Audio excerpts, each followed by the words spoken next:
अपनी मट्टी पे ही चलने का तरीका सीखो, संगे मरमर पे चलोगे तो फिसल जाओगे। नहीं तेरा नशीमन कसरे सुल्तानी के गुंबद पर, तू शाहीन है बसेरा कर पहाड़ों के चट्टानों पर। तुम खान भी हो, मिर्ज़ा भी हो, अफ़गान भी हो, सच बताओ कि क्या तुम मुसलमान भी हो। माइक ऑपरेटर साहब, अच्छा ये लोग शायरों से बहुत मोहब्बत करते हैं। अभी जब मेरे बाद इनकी बारी आएगी ना तो इंशाअल्लाह सारा सिस्टम अप टू डेट हो जाएगा, साउंड भी बढ़ जाएगा, सारा इंतज़ाम इनका आला किस्म का होगा, वरना नौजवान इनके ऊपर चढ़ाई कर देंगे। और बात जब ख़तीबों की आती है तो ऐसे शैतान भी नहीं चाहता कि कोई मुसलमान तकरीर सुने, इसलिए कि वो भी जानता है कि पूरी रात अगर शायरी हुई तो एक शेर भी कोई याद करके नहीं जाएगा। और अगर तकरीर हो गई तो कहीं ऐसा ना हो कि कल से मलिक बाज़ार में कितने लोग शराब पीने से तौबा कर लें, जहेज मांगने से तौबा कर लें। इसलिए आप नात भी सुने, ज़रूर सुने। नात सुनने से ईमान ताज़ा होता है और तकरीर सुनने से किरदार को नई जेहत नसीब होती है। तुम खान भी हो, मिर्ज़ा भी हो, अफ़गान भी हो, सच बताओ कि क्या तुम मुसलमान भी हो। ज़बाने पढ़ भी लिया ला इला तो क्या हासिल, दिलो निगाह मुसलमान नहीं तो कुछ भी नहीं। हजरात, हम रबीउन नूर मनाने वाले भी हैं और शबे मेराज की खुशी मनाने वाले भी हैं। या रसूल अल्लाह, आपके आने का मकसद क्या है? तो कुरान ने कहा युअल्लिमुल किताब वल हिकमा, ये नबी इसलिए आए ताकि तुझे किताब और हिकमत सिखाएं, इल्म और हिकमत सिखाएं। तभी बानी इस्लाम ने ऐलान फरमाया तलबुल इल्म फरीज़तुन अला कुल्ले मुस्लिमिन व मुस्लिमा। मुसलमान हो, मर्द हो, औरत हो, बच्चे हो, बूढ़े हो, याद रखना नमाज बाद में फ़र्ज़ है, रोज़ा बाद में फ़र्ज़ है, हज बाद में फ़र्ज़ है, ज़कात बाद में फ़र्ज़ है। या रसूल अल्लाह, तालीम? तो अल्लाह के नबी फरमाते हैं तालीम पहले फ़र्ज़ है। मर्द हो तो भी पढ़े, औरत हो तो भी पढ़े, बच्चा हो तो भी पढ़े, बूढ़ा हो तो भी पढ़े। या रसूल अल्लाह, कब से पढ़े? याद रखिएगा, बच्चा बालिग होगा तो नमाज पढ़ेगा, बच्चा बालिग होगा तो रोज़ा रखेगा, साहब इस्तेताअत होगा तो हज करेगा, साहब निसाब होगा तो ज़कात देगा। मगर या रसूल अल्लाह, तालीम हासिल करना, शिक्षा ग्रहण करना, अल्लाह के नबी फरमाते हैं उतलुबुल इल्मा मिनल महदे इलल लहद, इल्म हासिल करो माँ की गोद से लेकर के कब्र की मंजिल तक। अब ज़रा ठहर कर मुझे कहने दो, आज मेरी तकरीर का उन्वान है तालीम का मकसद क्या है, क्यों इंसान को तालीम से जुड़ना चाहिए, तालीम इंसान के लिए क्यों ज़रूरी है। इस्लाम ने नमाज से पहले, रोज़ा से पहले, हज व ज़कात से पहले तालीम की बात क्यों की। आमिना के लाल ने मस्जिद नबवी की तामीर से पहले सुफ़ा जैसे चबूतरे पर सहाबे कराम को क्यों पढ़ाया, ज़रा ठहर कर जानने की ज़रूरत है। आज का इंसान समझता है शायद जाहिल दौलत की वजह से आलिम से बढ़ जाएगा। सरकार मौलाए कायनात से किसी ने कहा हुजूर, बड़े बड़े अमीर दुनिया में घूम रहे हैं, आका आपके पास दौलत तो नहीं है, आपके पास सरबत तो नहीं है। सरकार मौलाए कायनात फरमाते हैं मैं अपने रब के फैसले पर खुश हूं कि अल्लाह ने लोगों के हिस्से में दौलत दी और मेरे हिस्से में इल्म दिया है। याद रखिएगा, मैं अपने रब के फैसले पर राजी हूं, मौला ने मुझे इल्म की दौलत से माला माल किया है। सारी दुनिया की दौलत एक तरफ और तालीम एक तरफ।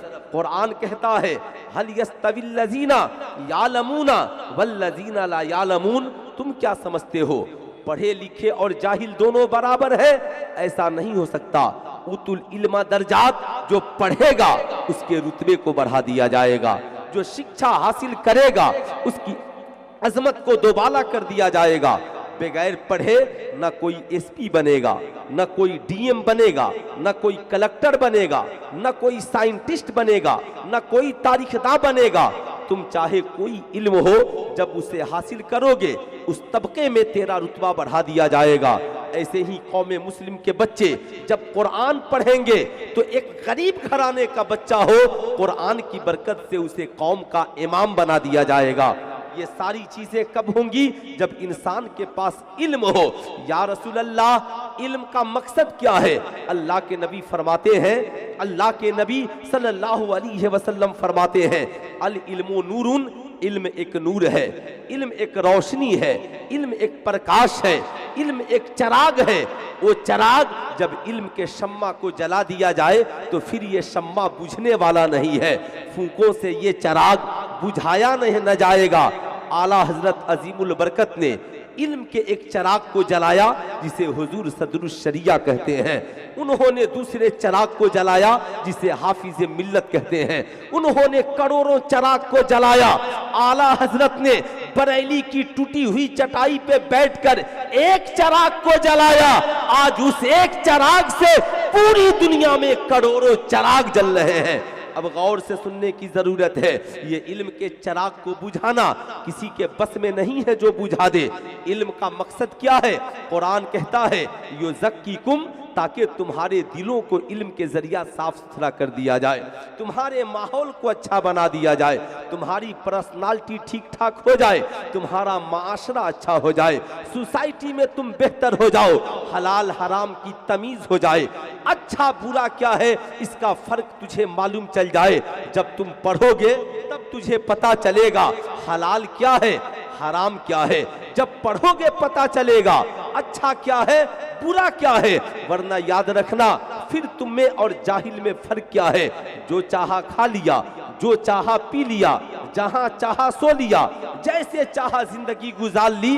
इस्लाम इसका कायल नहीं है। आजकल लोग कहते हैं मौलाना हमारा जिस्म हमारी मर्जी, हम चाहे जैसे खाएं, हम चाहे जैसे पिए। आज सोशल मीडिया पर, इलेक्ट्रॉनिक मीडिया पर, टीवी पर भारत की महिलाएं डिबेट करती हैं। हम किसी मौलवी के कहने पे दुपट्टा क्यों ओढ़ेंगे? हम किसी मौलवी के कहने पे अपने लिबास को क्यों संवारेंगे? हम किसी मौलवी के कहने पे अपनी जिंदगी को क्यों गुजारेंगे?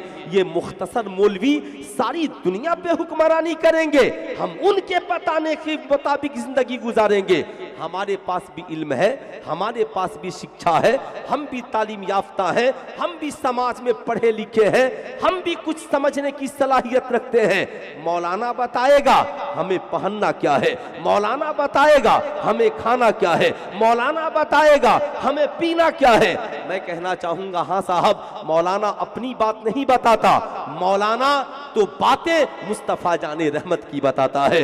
मौलाना अपनी बातें नहीं बताता, मौलाना तो बातें कुरान की बताता है। इसलिए गौर से सुनना, जानने की जरूरत है। बेशक तेरा जिस्म तेरी मर्जी, तुझे अपने वजूद पे बड़ा फक्र है, तुझे अपने जिस्म पे बड़ा कंट्रोल है, तो आज सुल्तान रजा मलिक बाजार के इस पंजतन फैजाने पंजतन पाक कॉन्फ्रेंस से दुनिया की उन तमाम महिलाओं को चैलेंज करता है। तुझे अपने जिस्म पर गुरूर है, तुझे अपने इल्म पर नाज है, तुझे अपनी जवानी पर फक्र है, तुझे अपने लेक्चरर और प्रोफेसर होने पर फक्र है, तो 9 माह एक बच्चा तेरे पेट में पलता है। अगर तुझे इतना कंट्रोल है तो एक बच्चे को पेट में ही तुम साइंटिस्ट क्यों नहीं बना देती? एक बच्चे को तुम डॉक्टर बनाकर ले आओ, एक बच्चे को पेट से इंजीनियर बनाकर ले आओ, एक बच्चे को पेट से 1 से 100 तक याद करा कर ले आओ। कहेगी मौलाना कैसी बात करते हो? बच्चा पैदा होता है, 3 साल के बाद पढ़ना शुरू करता है, 16 साल की उम्र में मैट्रिक करता है, 20 साल की उम्र में, 18 साल की उम्र में इंटर करता है, 20 साल 21 साल की उम्र में बीए करता है, 25-26 साल में इंजीनियर डॉक्टर प्रोफेसर बनता है। मौलाना कोई बच्चा पेट से कैसे पढ़कर आएगा? मैंने कहा यही फर्क है तुम में और उनमें। जिन महिलाओं ने कहा मेरा जिस्म मेरी मर्जी, साहब वो चाह कर भी अपने बच्चों को साहबे किरदार नहीं बना सकी। मगर जिस फातिमा उम्मुल खैर ने बगदाद में कहा मौला जिस्म मेरा है मर्जी मुस्तफा जाने रहमत की है, जिस्म मेरा है मर्जी कुरान की है, जिस्म मेरा है किरदार फातिमतुल ज़हरा की है, जिस्म मेरा है पैगाम मजहबे इस्लाम का है, उस फातिमा उम्मुल खैर ने बगदाद की सरजमी पर सरकार बड़े पीर दस्तगीर को जन्म बाद में दिया है और पेट में 15 पारा का हाफिजे कुरान पहले बना दिया। नारे तकबीर, नारे तकबीर, नारे रिसालत, फैजाने गौसे आजम, नौजवानाने अहले सुन्नत कमेटी, सरजमीने मलिक बाजार कलकत्ता, मुफ्ती सुल्तान दादा साहब की बला सिवानी। इसलिए इस्लाम की शहजादियों सुनो, सैयदा फातिमतुल ज़हरा से बेहतर दुनिया में कोई औरत तेरे लिए आइडियल नहीं है। सैयदा खातून जन्नत से बेहतर दुनिया में कोई औरत तेरे लिए रहबर और रहनुमा नहीं है।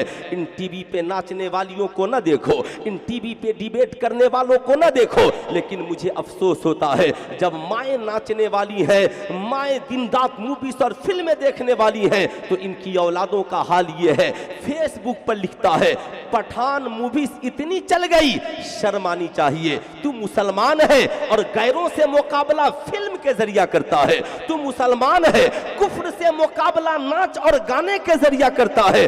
अरे जालिमो, तुझे पता नहीं इस्लाम में फिल्म देखना चाहे किसी पठान की हो, चाहे भारत के किसी काफिर नादान की हो, फिल्म देखना कल भी हराम था और फिल्म देखना आज भी हराम है। भारत के मुसलमानों को अगर फख्र है तो किसी पठान पर नहीं, अगर भारत में किसी पठान पर फख्र है तो तन्हा बरेली के अहमद रजा खान पर फख्र है, जिन्होंने भारत के मुसलमानों को नचनिया और बजनिया नहीं आशिके मुस्तफा बनाया है, आशिके मुस्तफा बनाया है। इसलिए याद रखना, खुद भी बदलना होगा, अपनी औलादों के ज़हनियत को बदलना होगा। ये कैसे नौजवान है जो फिल्म के जरिया गैरों से मुकाबला करने चले हैं। मैं तुझे बताना चाहूंगा, भारत की सबसे पढ़ी लिखी महिला जिन्हें लोग इंदिरा गांधी के नाम से याद करते हैं। इंदिरा गांधी लंदन की यूनिवर्सिटी में पढ़ती थी साहब, लंदन की यूनिवर्सिटी में पढ़ती थी, दुनिया की सबसे बड़ी यूनिवर्सिटी से अपने बाबू